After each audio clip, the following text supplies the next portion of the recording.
Soyons saints, en partenariat avec Magnificat. Nous souhaitons une belle et sainte fête au clair. Marie-Élisabeth Turgeon naît en 1840 au Québec avec une santé fragile qui va limiter la durée de sa vie, mais pas sa capacité à aimer.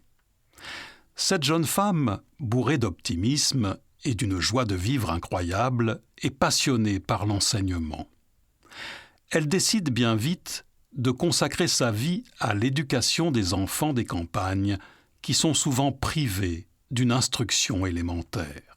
À l'âge de 30 ans, elle fonde une communauté de religieuses, les Sœurs de Notre-Dame du Saint-Rosaire, qui se vouent à l'éducation des plus jeunes. Marie-Élisabeth met toutes ses compétences pédagogiques et toute son énergie dans cette mission.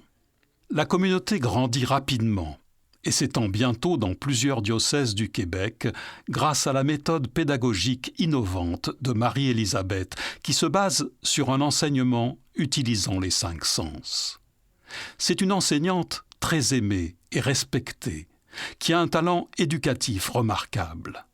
Elle est très attentive à chacun des élèves, encourageant leur créativité et leur individualité.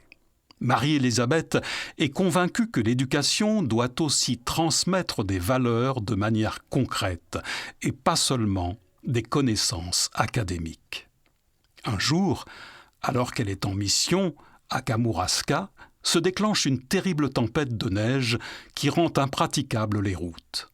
Mais Marie-Élisabeth part quand même, enfourchant une paire de raquettes, bien décidée à parvenir à la maison d'un enfant gravement malade à qui elle a promis de rendre visite. Après des heures d'efforts acharnés, elle arrive à destination et prend soin du petit et de sa famille, tout en apportant le réconfort de sa joie rayonnante dans l'humble demeure. Marie-Élisabeth, malheureusement, souffre toujours de sa santé fragile. Elle meurt en 1881 à l'âge de 41 ans, laissant derrière elle une communauté soudée autour de ses intuitions. Voici ses derniers mots, sa dernière recommandation prononcée pour ses sœurs. « Quand la paix règne parmi ses membres, c'est le ciel sur la terre. »